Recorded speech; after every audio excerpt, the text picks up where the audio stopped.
오늘 우리에게 허락하신 하나님 말씀은 요한복음 11장 23절에서 46절까지 말씀입니다. 저와 함께 교독하시고 마지막 46절은 함께 읽겠습니다. 예수께서 이르시되 내 오라비가 다시 살아나리라. 마지막 날 부활 때에는 다시. 예수께서 이르시되 나는 부활이요 생명이니 나를 믿는 자는 죽어도 살겠고 무릇 살아서 나를 믿는 자는 영원히 죽지 아니하리니 이것을 내가 믿느냐. 이르되 주여 그러하외다. 주는 그리스도시요 세상에 오시는 하나님의 아들이신 줄 내가 믿나이다.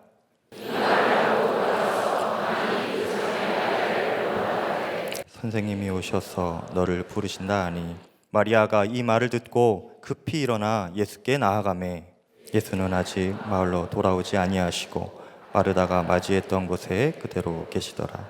마리아와 함께 집에 있어 위로하던 유대인들은 그가 급히 일어나 나가는 것을 보고 곡하러 무덤에 가는 줄로 생각하고 따라가더니 그 발 앞에 엎드려 이르되 주께서 여기 계셨더라면 내 오라버니가 죽지 아니하였겠나이다. 예수께서 그가 우는 것과 또 함께 온 유대인들이 우는 것을 보시고 심령에 비통히 여기시고 불쌍히 여기사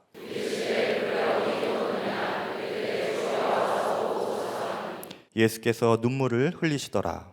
이에 유대인들이 말하되 보라 살아나셨는가 하며 그중 어떤 이는 말하되 맹인의 눈을 뜨게 한 이 사람이 그 사람은 죽지 않게 할 수 없었더냐 하더라. 이에 예수께서 다시 속으로 비통히 여기시며 무덤에 가시니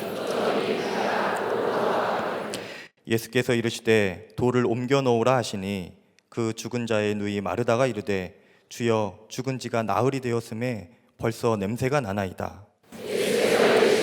내 말이 내가 믿으면 하시니 돌을 옮겨 놓으니 예수께서 눈을 들어 우러러 보시고 이르시되 아버지여 내 말을 들으신 것을 감사하나이다. 내 말을 들으시는 줄을 내가 알았나이다. 그러나 이 말씀하옵는 것은 돌려서 무리를 위함이니 곧 아버지께서 나를 보내신 것을 그들로 믿게 하려 함이니이다. 이 말씀을 하시고 큰 소리로 나사로야 나오너라 부르시니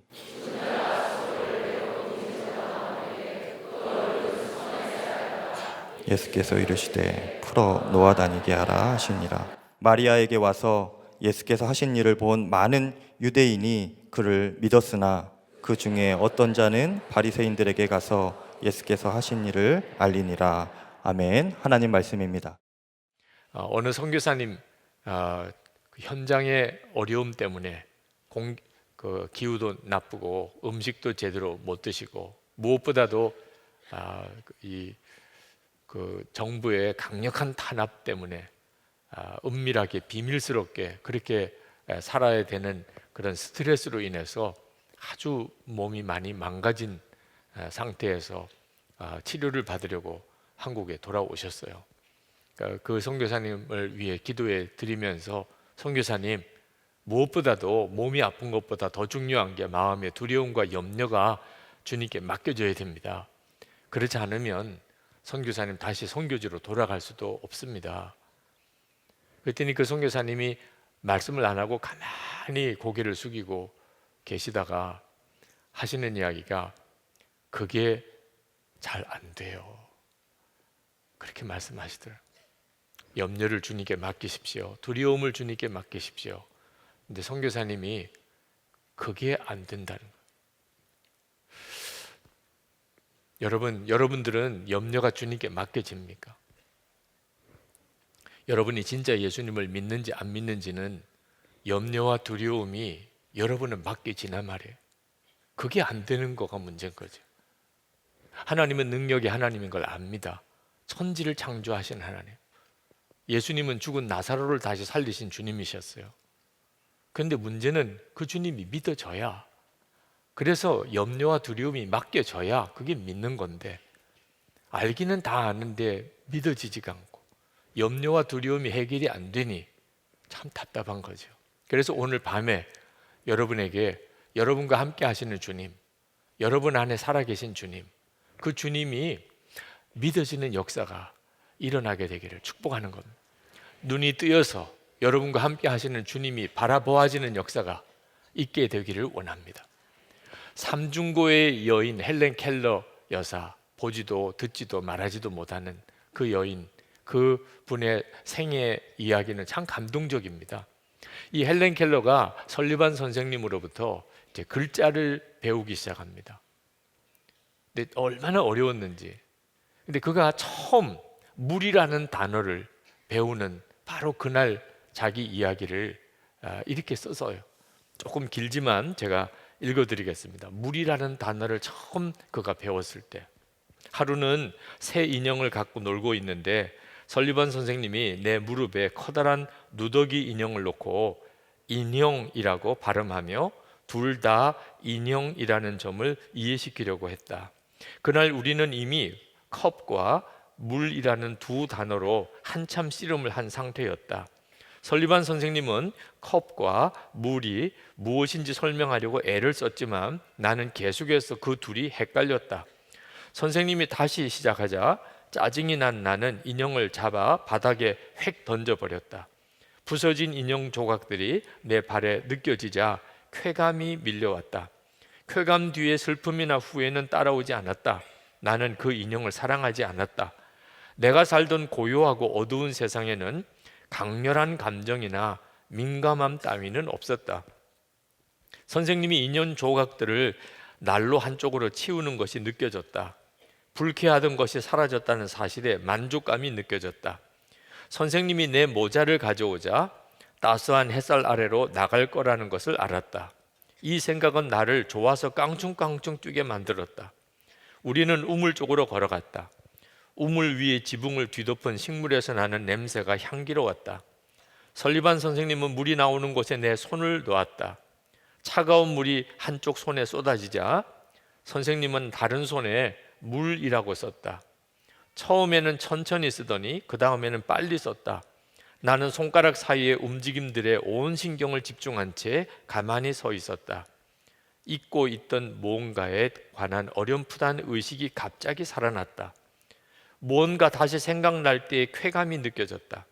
그리고 언어의 신비가 깨달아졌다. 그때 나는 물이 내 손 위를 흐르는 차갑고 놀라운 무언가를 의미한다는 것을 알게 되었다. 그 살아있는 단어가 내 영혼을 깨우고 내 영혼에 빛과 희망, 기쁨을 주었으며 내 영혼을 해방시켰다.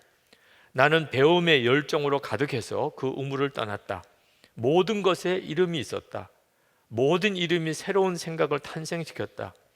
집으로 돌아오는 내내 내가 만지는 모든 물체가 생명으로 전율하는 것만 같았다. 그것은 내가 모든 것을 새로운 눈으로 보게 되었기 때문이다. 집에 들어오자마자 내가 부순 인형이 생각났다. 나는 더듬더듬 난로가에 가서 조각들을 집었다. 그 조각들을 맞춰보려고 했지만 소용이 없었다. 순간 두 눈 가득 눈물이 차올랐다.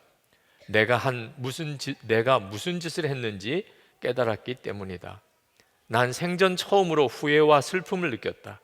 그날 정말 많은 단어들을 새로 배웠다. 그 단어들을 지금 다 기억하지는 못하지만 어머니와 아버지, 언니, 선생님 같은 단어들은 기억이 난다. 그것들은 꽃이 핀 아론의 지팡이처럼 내 세상에 꽃을 피워줄 단어들이었다. 그 중대한 날을 마치고 내 방에 누워 기쁨을 만끽하며 난생 처음으로 새로운 날을 기대하던 순간에 나보다 더 행복한 아이는 별로 없을 것이다. 여러분, 보지도 못하고 듣지도 못하고 말하지도 못하던 이 헬렌 켈러가 물이라는 단어를 처음 알게 되는 그때 그 황홀한 느낌, 뭔가가 확 깨달아진 거죠. 저는 오늘 이 시간에 여러분이 오늘이 2019년 1월 3일 저녁 내가 눈이 뜨였습니다. 내가 그날 주님을 만났습니다. 이런 고백이 오늘 여러분에게 있게 되기를 원하는 겁니다. 요한복음 11장에 보면 예수님께서 죽었던 나사로를 다시 살리셨어요. 이건 대단히 유명한 성경이죠. 네. 그런데 우리 주님의 의도는 죽은 나사로를 살리는 게 아니었습니다. 주님의 목적은 그게 아니었어요. 죽은 나사로를 살려야 되겠다는 게 목적이 아니었습니다. 주님이 정말 원했던 것은 이제 곧 예수님께서 십자가에 달리시게 될 때, 그때 제자들이 그 순간에도 예수님을 믿을 수 있냐는, 그 제자들에게 믿음을 심어주기 위해서였어요. 40절에 보면 예수께서 이르시되 내 말이 내가 믿으면 하나님의 영광을 보리라 하지 아니하였느냐. 그게 예수님의 목적이었어요. 그 제자들에게 믿음을 심어주기 원했던 겁니다. 예수님은 나사로가 죽었다는 정가를 죽을 병에 들었다는 정가를 받고 바로 가지 않으셨어요. 왜냐하면 이미 죽었다는 사실을 아셨기 때문입니다. 그 예수님에게 그 정갈이 오는 바로 그때 이미 나사로는 죽어 있었어요. 그러니 예수님은 바로 가실 이유도 없었습니다. 장례 다 끝날 때까지 기다리셨어요.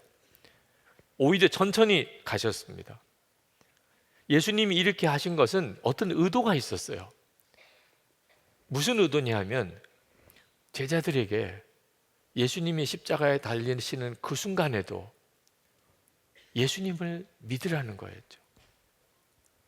요한복음 11장 15절에 내가 거기 있지 아니한 것은 너희를 위하여 기뻐하노니 이는 너희로 믿게 하려 함이라. 예수님이 정말 원했던 것, 그 나사로를 살리시는 과정에서 주님이 정말 원했던 것은 제자들이 믿게 하려고 하심이었어요. 예수님의 관심은 나사로가 죽느냐 사느냐는 게 아니었습니다. 왜냐하면 하나님의 나라를 이미 다 알고 계신 주님께서 나사로가 죽었다 살았다가 무슨 의미가 있겠어요? 이미 나사로는 하나님의 나라에 갔습니다. 그러면 충분한 거죠. 그러나 남아있는 마르다, 마리아 자매가 불쌍했던 거예요. 오빠를 잃어버린 그 심정, 아직 하나님의 나라에 가기 전에는 이 세상에서 사별의 슬픔이라는 게 있는 거죠. 그러니까 예수님께서 나사로를 이렇게 살리시려고 했던 것은 그저 그 나사로가 죽었다가 다시 사는 것이 놀라운 기적이기 때문에 행하셨던 일은 아니었습니다. 예수님이 정말 원했던 것은 믿는 것이었어요. 주님을 정말 믿는, 우리가 주님을 정말 믿으면 하나님의 영광을 보리라. 우리가 정말 주님을 믿으면 물이 포도주가 되는 기적이 일어나, 내 삶의 생수의 강이 흐르는 역사가 일어납니다. 예수님이 가장 기뻐하시는 게 뭔가, 예수님이 가장 슬퍼하시는 게 뭔가 잘 아셔야 돼요. 믿음이 있고 없고입니다.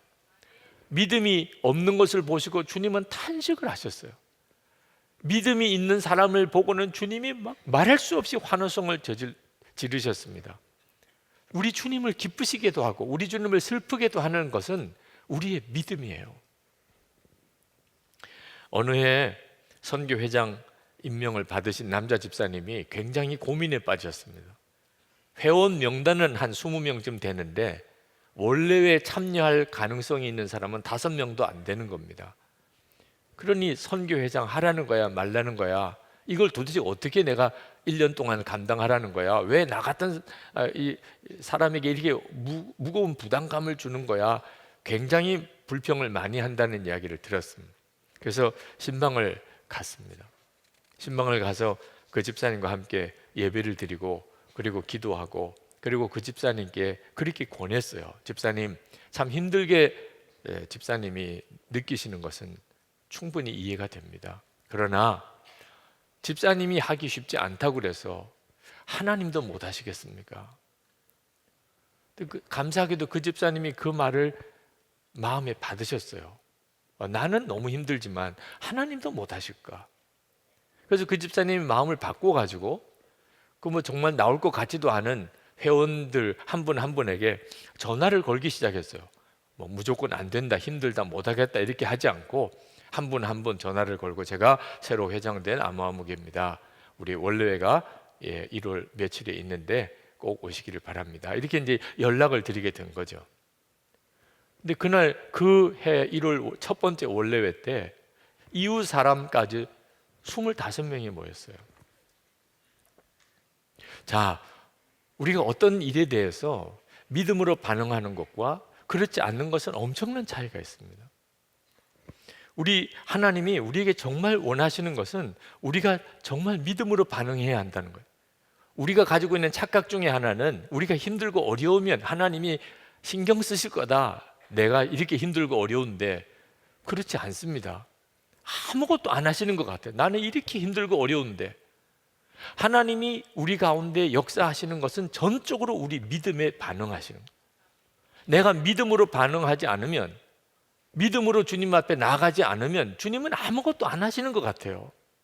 그래서 그렇게 믿으라고 권하는 거죠. 근데 우리가 도대체 뭘 믿어야 되는 거죠? 도대체 우리에게 믿음이 뭐가 문제가 있는 겁니까? 하나님이 능력이 있으시다는 것을 안 믿는 거예요? 다 믿으시잖아요.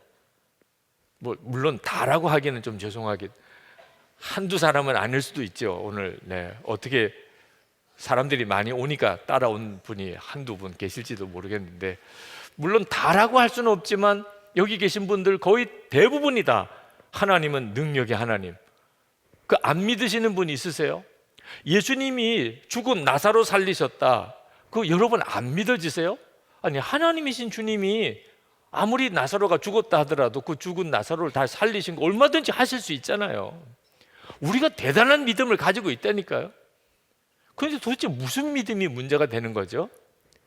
하나님은 능력이 많으시고 예수님은 죽은 나사로를 살리신 것은 분명히 내가 믿지만 그 예수님이 지금 내 안에 계신 게 안 믿어지는 거예요. 그 예수님이 내 안에 계신 게 안 믿어지니까 내 삶 속에 문제가 생겼을 때 이 문제도 해결될 거라 이게 안 믿어지는 거죠. 하나님이 능력이 많으신 거 믿지요. 예수님이 죽은 나사로 살리신 것도 믿어요. 근데 문제는 그 예수님이 내 속에 계시다, 내 안에 계시다, 이게 도대체 안 믿어진다는 거예요. 그러니까 이게 안 믿어지면 주님이 죽은 나사로 살리신 게 나에게는 아무 상관이 없어요. 주님이 물을 포도주로 바꾸신 게 나에게 아무 상관이 없어요. 안 믿어지는데, 그분이 내 안에 계신 게 안 믿어지는데. 여러분, 복음이 얼마나 놀라운 것인가를 잘 아셔야 됩니다. 주님은 포도나무고 우리는 가지고, 우리가 주님 안에 거하고 주님은 우리 안에 거하시고, 그러면 우리에게 열매가 많이 맺을 것이라. 여러분, 이것이 우리가 받은 복음이에요. 우리는 예수님 안에, 예수님은 우리 안에 계신. 문제는 이것이 믿어져야 되는 거죠. 자, 복음은 들었어요. 놀라운 진리의 말씀을 들었습니다. 이게 믿어지면 인생이 뒤집어지고 안 믿어지면 아무 의미가 없는 거예요. 성경에 그렇게 기록되어져 있다 한들 그게 내게 기적이 일어나는 게 아닌 거예요. 믿음은 눈이 뜨이는 겁니다. 주님이 나와 같이 계시구나. 이 눈이 뜨이는 거예요. 그때 주님은 나와 함께 계신다, 이렇게 확 고백이 돼요. 계신 게 믿어지니까. 억지로 말하는 것도 아니에요. 주여 나와 함께 계시옵소서, 그거 아닙니다. 주님은 나와 함께 계시다. 그때부터 역사가 일어나는 거예요. 모세가 늘 양떼들을 끌고 다니면서 양을 치던 그 호렙산 기슭을 지나가다가 늘 다니던 길이에요. 거기서 가시떨기에 아주 신비한 불이 붙은 것을 통해서 하나님을 만납니다. 야곱이 들판에서 잠을 자다가, 들판이에요, 짐승 소리 들리고, 그리고 차고, 그리고 정말 거친 땅, 거기서 잠을 자다가 밤에 거기서 하나님을 만나요. 베드로가 주님과 함께 산에 올라갔다가 그냥 산에 올라간 거예요. 그런데 거기서 예수님이 변화된 모습을 봤어요. 사도 바울이 다메섹으로 가는 큰 길에서 그냥 길을 가는 거예요. 우리가 차를 운전해서 도로를 운전하는 것처럼 길을 가다가 거기서 주님을 만나요. 무슨 성전이나 거룩한 곳이나 뭔가 하나님을 만날 만한 어떤 분위기가 아니었어요. 그냥 길가에서, 들판에서, 산에 올라갔다가 양치다가 늘 다니던 거기서 하나님을 만났어요. 깜짝 놀라서 기절하는 줄 알았어요. 하나님이 여기 계시구나, 하나님이 이렇게 나와 함께 계시는구나. 그 눈이 뜨인 거예요. 하나님은 늘 같이 계셨죠. 모세가 40년 동안 양떼들을, 호렙산을, 기슭을 돌아다니면서 양칠 때 하나님은 늘 모세와 함께 계셨죠. 보고 계셨죠. 야곱이 어디에 가든지 늘 하나님이 야곱과 함께 하셨죠. 그날 베델 들판에서만 같이 계신 게 아니고 늘 같이 계셨어요. 근데 그 순간에 눈이 뜨인 거예요. 주님이, 하나님이 나와 함께 계시는 것이 사실이구나. 하나님을 바라보는 눈이 뜨인 거예요. 그리고는 완전히 다른 사람이 된 겁니다. 믿음은 바로 이것이에요. 눈이 갑자기 뜨이는 거예요. 헬렌 켈러가 갑자기 물이라고 하는 단어에 눈이 확 열리면서 말문이 이 단어 문장 급속도로 이제 배우기 시작합니다. 그런 박사학위까지 했던 사람이에요. 이런 일이 우리에게 일어나기를 원하는 거예요. 여러분, 우리가 집에서 있을 때, 또 식사를 준비하거나 설거지를 할 때, 또는 직장에 출근을 할 때, 또는 여러분 사무실에서, 또는 여러분이 그냥 공원을 이렇게 걸어가는데, 늘 우리가 일상적으로 우리가 살던 모든 삶의 일상적인 환경이죠. 거기서 어느 순간에 하나님을 만나는, 이건 정말 놀라운 일이죠. 그렇게 되게 돼 있다는 거예요. 왜? 우리와 함께 계시니까. 우리가 주님을 만나는 것은 우리의 일상생활 속에서 늘 그 가능성을 가지고 있어요. 그런데 이건 이미 우리 가운데 이루어져 있어요. 오늘도 우리는 주님을 만나고 있는 거예요. 그 눈이 정말 뜨이기를 원하는 겁니다. 제가 이 말씀을 여러분에게 드리지만, 여러분에게 정말 함께 계시는 성령께서 맞아, 아멘, 그렇구나, 눈이 확 열리는 역사가 일어나기를 얼마나 기도했는지 몰라요. 지금 오늘 이 시간에, 또 나중에 기도 시간에, 여러분이 집에 가면서, 여러분이 집에 갔을 때, 내일 아침에 여러분이 다시 출근할 때, 여러분의 사무실에서 여러분은 주님을 만나는 눈이 열리게 되기를, 또 그렇게 되게 돼 있어요. 여러분 한번 눈을 감아 보시기 바랍니다. 그리고 한번 주님, 나는 죽었습니다. 그렇게 한번 조용히 고백해 보시기 바랍니다. 주님 사랑합니다. 주님 너무 감사합니다.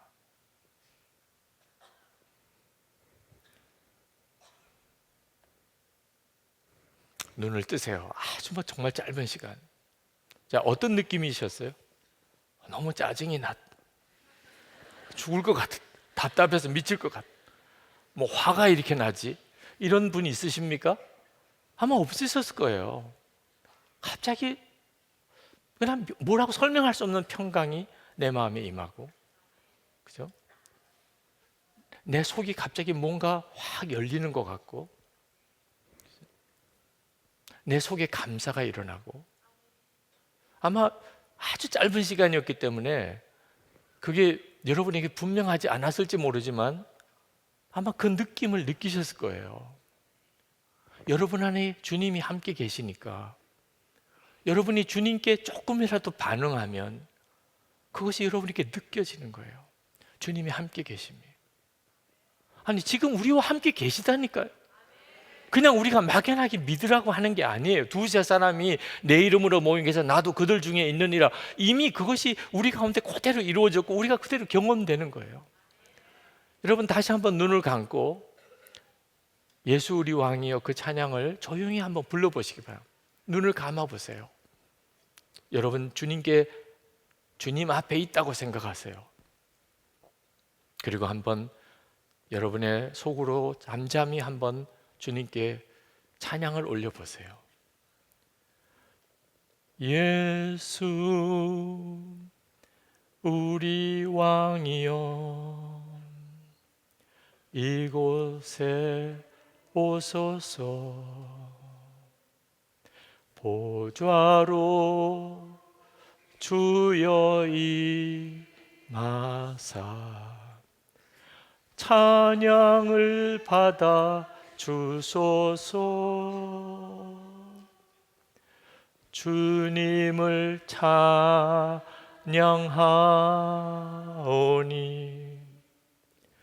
주님을 경배하오니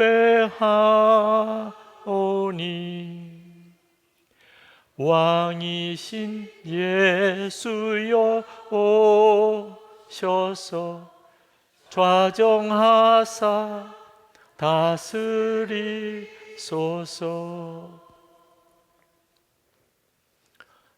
여러분 도대체 뭘 느끼시고 계시죠? 지금 여러분 혼자 정말 있는 시간에 그냥 찬송가 책을 꺼내서 그 찬송가 책을 그냥 1장부터 한번 불러보세요. 아무도 없다면 좀 큰 소리로. 곡을 잘 모르겠으면 그냥 아는 곡에다가 그냥 가사를 다 맞춰서 한번 한 곡으로 그냥 전 찬송가를 다 부르실 수도 있어요. 네. 큰 소리로 한번 해보세요.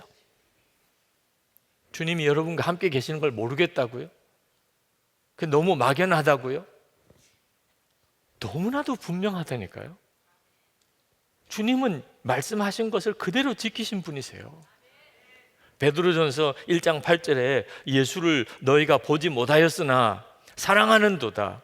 이제도 보지 못하나 믿고 말할 수 없는 영광스러운 즐거움으로 기뻐하니. 이걸 뭐라고 어떻게 설명을 해야 될지 모르겠어요. 주님은 보이지 않아요. 지금 분명히 우리 눈에 보이지 않습니다. 그런데 말할 수 없이 사랑해요. 주님을 부르면 뭔가 가슴이 뭔가가 느낌이 와요. 찬양하면 이상하게 마음이 달라져요. 우리 안에 영이 역사해요. 주의 영은 이미 우리 안에 계세요. 그래서 보지 못하지만 사랑하는 거예요.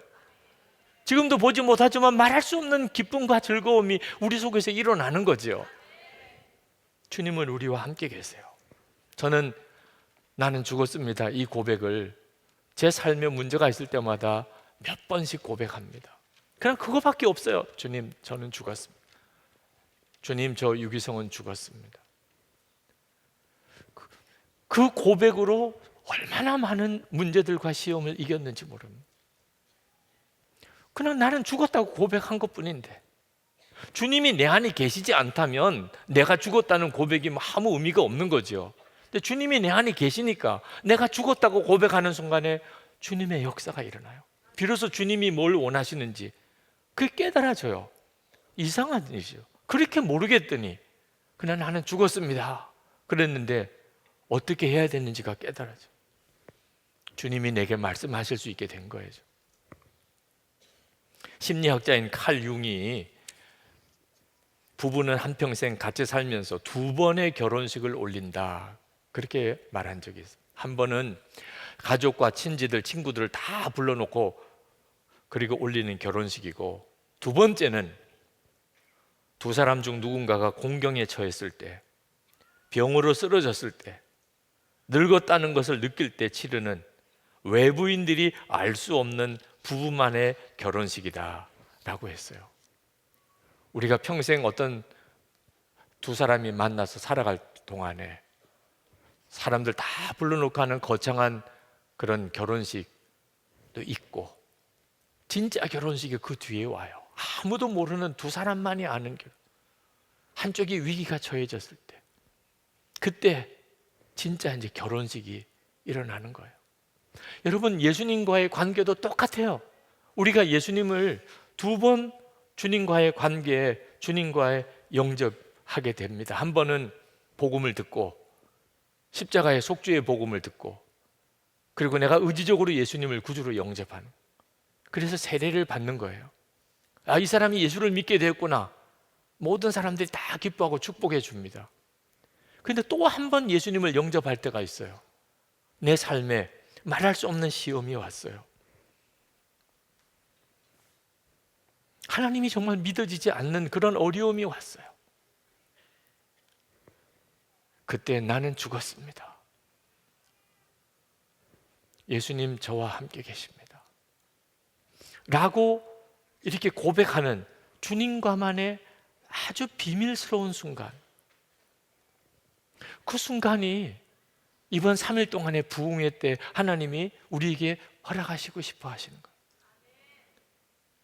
나는 죽었습니다. 여러분, 이 고백은요 정말 황홀한 거예요. 결혼식장에서 신부가 신랑 옆에 섰을 때 이제 나는 죽고 이 사람하고 나는 부부가 되어서 살 거야. 그 순간과 똑같은 거예요. 죽는 것만 생각하지 마시고 여러분 안에 오신 주님을 바라보셔야 돼요. 로마서 6장 3절 4절에 보면 예수님께서 십자가에 죽으셨을 때 우리도 이미 죽었다고 말씀하셔요. 예수님과 하나가 되었기 때문에. 그래서 예수님이 다시 부활하시는 부활의 생명으로 우리가 살게 됐다고 말하고 있어요. 우리는 이미 장례식 치렀어요. 장례식 앞으로 치를 게 아니고 이미 치렀어요. 그리고 이제 주님과 함께 사는 거예요. 문제는 그걸 믿는 거죠. 내가 이미 장례식 치르고 나는 이미 죽었고 예수님은 나와 함께 계시다. 이것이 정말 믿어지는, 그걸 믿음으로 반응하는 겁니다. 어거스틴이 회심하고 난 다음에 길을 가는데 그 회심하기 전에 방탕하게 지날 때 알던 여자가 어거스틴이 지나가니까 아주 반가워서 눈짓을 하고 손짓을 하고 아는 척을 했습니다. 어거스틴이 전혀 모른 척하고 지나가는, 그 여자가 너무 당황스러워서 따라오면서 어거스틴 나예요. 그때 어거스틴이 뒤돌아 보지도 아니하고 나는 내가 아니야. 어거스틴은 이미 없어 이 세상에. 그렇게 말했어요. 어거스틴은 정말 믿은 거예요. 옛날 어거스틴은 죽었어요. 그 여자 알던 그 어거스틴은 죽었어요. 이제 나는 내가 아니야. 우리에게는 그렇게 할 필요가 없을까요? 우리가 정말 그 믿음으로 주님을 믿어야 돼요. 이미 내 안에 계시니까. 그렇죠? 내 안에 계시니까 내가 할 수 있는 최선의 믿음의 반응은 나는 죽었습니다. 예수님 내 안에 계시잖아. 여러분이 이 사실이 정말 믿어지게 될 때, 믿음으로 여러분이 취할 때 여러분 속에 비로소 염려와 두려움이 사라져요. 빌립보서 4장 6절에 아무것도 염려하지 말고 오직 모든 일에 기도와 간구로 너희 구할 것을 감사함으로 하나님께 아뢰라. 디모데후서 1장 7절에 하나님이 우리에게 주신 것은 두려워하는 마음이 아니요 오직 능력과 사랑과 절제하는 마음이니. 요한복음 14장 27절에 평안을 너에게 끼치노니 곧 나의 평안을 너에게 주노라. 내가 너에게 주는 것은 세상에 주는 것 같지 아니하니라. 너희는 마음이 근심하지도 말고 두려워하지도 말라. 이렇게 말씀하신 그 주님이 지금 내 안에 분명히 계시잖아요. 그 눈이 여러분이 정말 뜨이고 또 뜨이기를 원하는 거예요. 그냥 애매하고 막연한 데서 이제는 분명하게 눈이 뜨이게 되기를. 내 안에 계시구나. 주님이 내 안에 계시구나. 어느 목사님이 굉장히 신경이 예민하신 분인데 누가 뭐라고 하는 말을 잘 사귀지를 못하시는 분. 어느 날 교인이 목사님에 대해서 뭔가 좀 비난하는 이야기를 한 것 때문에 목사님이 거의 죽음의 상태에, 목회 못하겠다 그러고 뭐 살 낙도 잃어버리고 완전히 좌절에 빠져 있는 그 목사님을 지켜보던 사모님이 그 목사님에게 그렇게 이야기를 하셨어요. 목사님, 왜 사람의 말은 그렇게 신경을 쓰면서 하나님의 말씀에 대해서는 전혀 신경을 쓰지 않으십니까? 목사님이 그 말을 듣고 정신이 차려진 거예요. 내가 사람의 말에는 그렇게 신경을 쓰면서 오히려 하나님이 하시는 말씀에는 내가 왜 신경을 못 썼을까? 그러고 보니까 하나님이 자기에게 너무나 많이 어떤 사람이 자기를 이유 없이 비난하기도 하지만 하나님께서도 자기에게 계속 말씀하고 있다는 사실을 비로소 깨달은 거예요. 아, 내가 하나님의 말씀에 더 반응해야지. 그래서 그 목사님이 그 문제를 스스로 이겼어요. 사람의 말에 늘 이렇게 부담이 되고 눌리고 그것 때문에 상처를 쉽게 받는 그 마음의 나약함이 해결이 됐어요. 주님의 말씀이 더 중요하지. 그렇게 반응하고 나가다 보니까 목사님의 목회가 완전히 회복이 되신 거예요. 이것이 우리들에게 필요한 거예요. 지금 내 안에 오셨고 내게 계속 말씀하시고 내가 어디 가든지 나와 동행하신다니까. 지금 이 예배 시간에, 나중에 기도 시간에, 여러분이 집에 갈 때, 내일 집에서 출근할 때, 여러분의 사무실에서 어디서든지 주님은 여러분과 함께 하신다니까. 스텔리 존스 선교사님이 순례자의 노래라는 책에서 한 번은 인도에 6개월 동안 인도 오지에 전도 여행을 떠나게 됐는데, 그런데 사무실에서 함께 일하던 자매가, 메리 웹스터라고 하는 자매가 쪽지 한 장을 이렇게 주더래요. 그래서 여행을 떠나면서 그 쪽지를 이렇게 펼쳐보니까 거기에 예수님과 함께 재미있게 놀다 오세요 이렇게 썼더래요. 처음에는 좀 불쾌하더래요. 내가 지금 인도 오지에 그 힘들고 어려운 그곳에 6개월 동안 전도 여행을 가는, 무슨 일을 만날지 어떤 어려움이 있을지 모르는 그런 나에게 아니 경박하게 예수님과 함께 놀고 오라니. 그런데 그 선교사님 가만히 그 자매가 준 쪽지를 마음에 이렇게 생각해 보니까 맞아요. 그게 맞아요. 내가 지금 인도 오지에 전도 여행을 가지만 주님과 함께 하는, 환경은 너무 어렵겠고 또 어떤 일이 있을지 모를 만큼 좀 위험스러운 이런 상황이기도 하지만 주님이 나와 함께 계셔. 그러면 이 모든 것이 주님과 함께 노는 거지. 그래서 스텔리 존슨 교사님 마음의 심령이 엄청난 정말 기쁨이 일어나더라. 야, 나는 6개월 동안 주님과 함께 재미있게 놀다 오는 거구나. 그러니까 전도 여행 전체가 달리 보이기 시작합니다. 매일매일이 너무 기쁘더라는 거예요. 기대가 되는 거예요. 여러분, 믿고 안 믿고는, 주님이 나와 함께 계시는 것을 믿고 사는 것과 그걸 믿음으로 반응하지 못하는 것은 우리의 모든 삶을 다 달리 만들어 놓아요. 중국의 워치만 리가 예수를 믿는다고 하면서도 은밀한 죄를 이기지 못하고 늘 실패의 삶을 살았습니다. 그런데 그가 갈라디아서 2장 20절 말씀, 내가 그리스도와 함께 십자가에 못 박혔나니 그런즉 이제는 내가 산 것이 아니요 오직 내 안에 그리스도께서 사시는 것이라. 이제 내가 육체 가운데 사는 것은 나를 사랑하사 나를 위하여 자기 몸을 버리신 하나님의 아들을 믿는 믿음 안에서 사는 것이라. 그 말씀을 읽고는 마음에 깨달음이 왔어요. 아, 예수 믿고 사는 것은 이미 나는 죽었고 예수 그리스도께서 내 안에 사시는 거구나. 그러면 내가 죽었다면 사람들에게 알려야지. 그는 단순한 생각이 든 거예요. 그래서 그가 자기가 묵고 있던 그 숙소에 주인 아주머니에게 쫓아갔습니다. 아주머니, 아주머니, 제가 드릴 말씀이 있습니다. 뭔데요? 워치만 니는 죽었습니다. 그 아주머니도 좀 이상한 사람 봤다 이런 생각이 들었겠죠. 그는 그 자기 숙소 아주머니에게만 아니고 만나는 모든 사람에게 그는 그렇게 얘기했어요. 5천만 리는 죽었습니다. 그렇게 그는 광고하고 살았어요.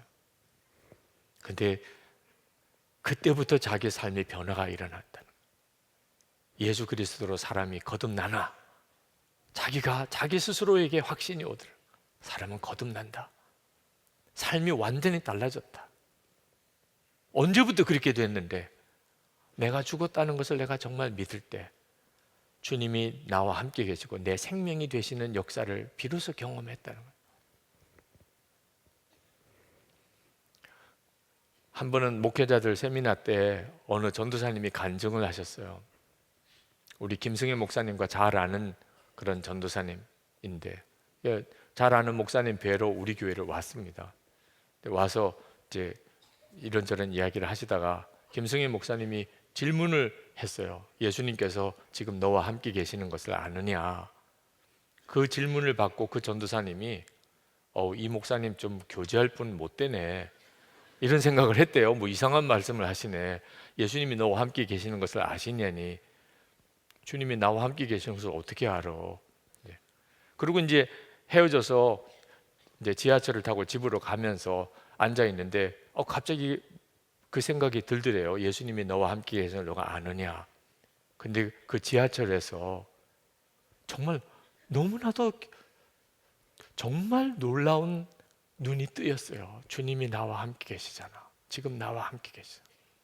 무슨 그 자리가 부흥의 자리도 아니고 기도원에 올라간 기도원도 아니고 지금 뭐 혼자서 기도실에서 혼자서 기도하는 것도 아니고 사람들이 많이 있는 그 지하철 의자에 앉아서 주님이 지금 나와 함께 계시잖아. 한 번도 그 생각을 안 해봤어요. 지금 주님이 나와 함께 계시잖아. 그리고는 본인이 얼마나 놀랍게 주의 임재하심을 경험했는지 자기 삶이 완전히 달라졌다는, 그때부터 비로소 주님과 동행하는 삶이 뭔지 그게 자기에게 너무나 놀라운 실제가 됐다는 거예요. 믿으면 내가 하나님의 영광을 볼 것이라. 우리 하나님과 우리 사이에 가로막힌 장벽이 도대체 어떻게 무너지지요? 나는 죽고 예수로 산다고 고백하고 살지 못했던 거 회개하고, 주님이 정말 지금도 나와 함께 계시잖아. 나는 제대로 믿음으로 반응도 못 해드렸는데 지금도 나와 함께 계시. 그렇잖아요 여러분. 오늘 지금 여러분이, 주님이 여러분 안에 계시니까 여기 오신 거잖아요.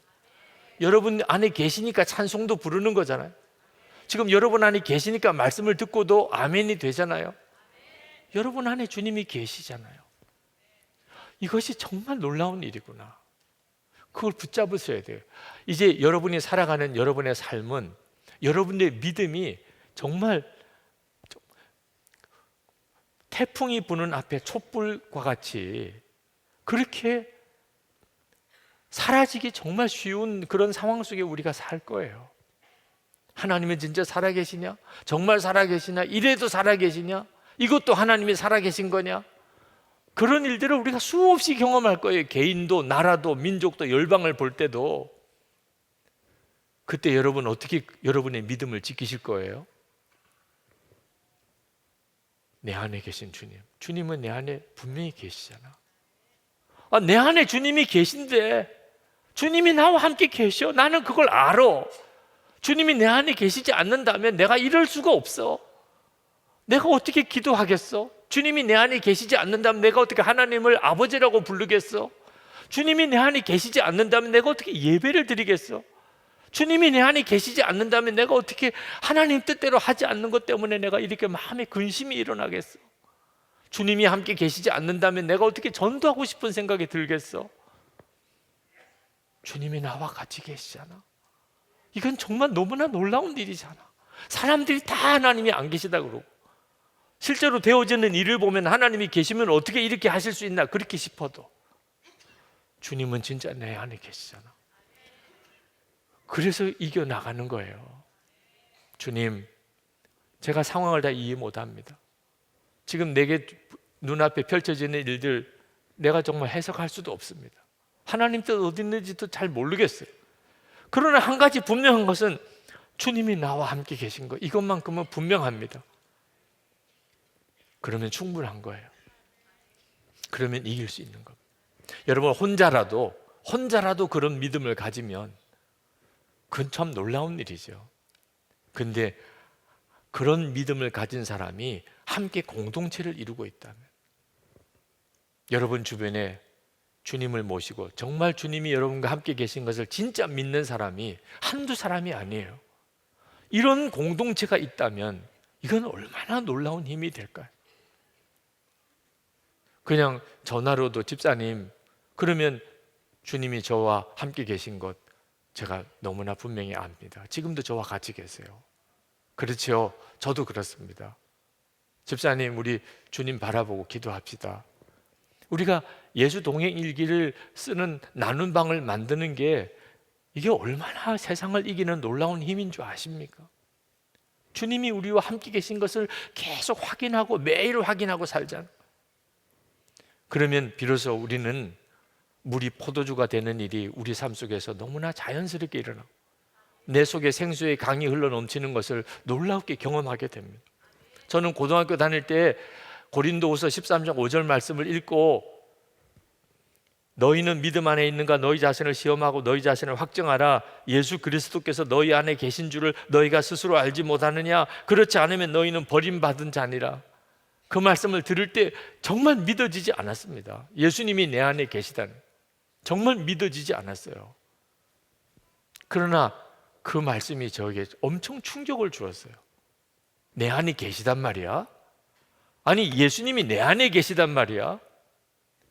말씀으로 계속 확인을 하시는 거예요.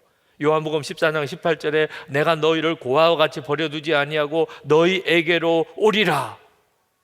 주님은 내게로 오겠다고 말씀하셨어요. 한두 구절이 아니에요. 성경에 읽어보니까 사도 바울은 내내 주 안에서 그렇게 고백하고 살았어요. 40여 년입니다. 그 고등학교 다닐 때 정말 믿어지지 않는 이 엄청난 말씀을 듣고 안 믿어진다, 믿어지지 않아 이렇게 내버리지 않고, 믿어지지 않지만 그 말씀을 붙잡고, 주여, 제가 주님이 저와 함께 계신 것을 알기 원합니다. 주님 제 안에 오셨다면 제가 그것을 분명히 알게 되기를 원합니다. 그렇게 기도하고 노래하고 살았어요. 그런데 어느 순간에 그 고백이 바뀌더라고요. 주님 내 안에 계신 것을 알기 원합니다가 아니고, 주님 저와 함께 계시니 감사합니다. 주님 저와 함께 계시니 감사합니다. 그렇게 바뀌어 버렸어요. 그게 믿음인 거예요. 완전히 다른 차원이에요. 2007년 10월에 제가 여러 수술을 하고 병원에 입원해 있을 때 참 난감하더라고요.